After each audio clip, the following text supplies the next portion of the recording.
15 August नंतर वृक्षारोपण, त्याला काय अर्थ नाही. जूनच्या पहिल्या आठवड्यात पाऊस पडतो तेव्हा वृक्षारोपण झालं पाहिजे, निदान दुसऱ्या आठवड्यात, निदान तिसऱ्या आठवड्यात. पण जेव्हा काही जण दाखवायला करतात काम, तेव्हा त्या कामाची किंमत शून्य असते. आता मॅडम, मी तुम्हाला सांगितलं की मी सातत्यानं इथे येतो. याचं कारण माझ्या भोवती चांगली माणसं जोडली गेलेली आहेत. आता 9 ऑगस्टला मी ज्या मुंबईच्या पिंटो विला स्कूल मध्ये होतो, त्याचा वर्धापन दिन आहे आमचा, त्या बॅचचा, एसएससीच्या 1977 ची एसएससी बॅच.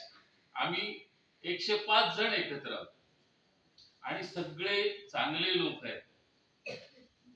पैसा सगळ्यांच्याकडे असतो, पैसा कोणाकडे नसतो असं नाही, पण पैसा देण्याची किंवा खर्च करण्याची मानसिक प्रवृत्ती असणारी लोक फार कमी आहेत.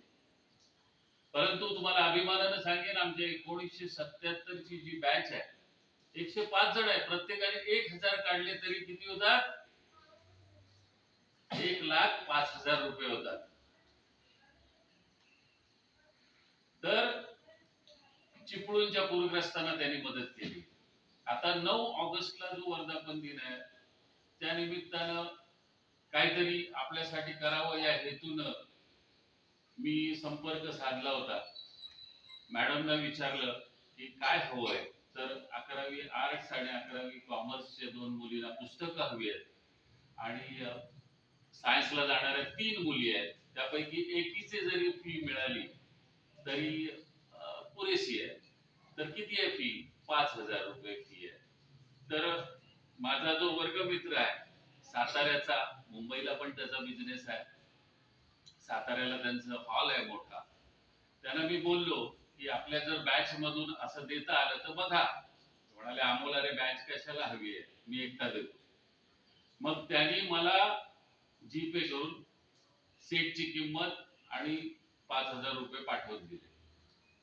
तर या सगळ्या चांगल्या माणसांच्या सहवासात आल्यामुळे मी तुमच्यासाठी काहीतरी करू शकतो. माझ्या या सगळ्या एसएससी चे जे 1977 ची बॅच आहे, त्या सगळ्या मित्रांचा असा उदार हात आपल्या सगळ्यांसाठी उपलब्ध व्हावा ही मी परमेश्वराकडे प्रार्थना करतो. आणि जी काही पुस्तकं आहेत ती घेण्यासाठी मी त्या विद्यार्थिनींना निमंत्रित करतो.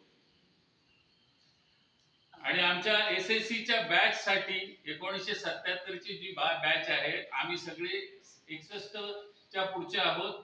एकदा त्यांच्यासाठी जोरदार टाळ्या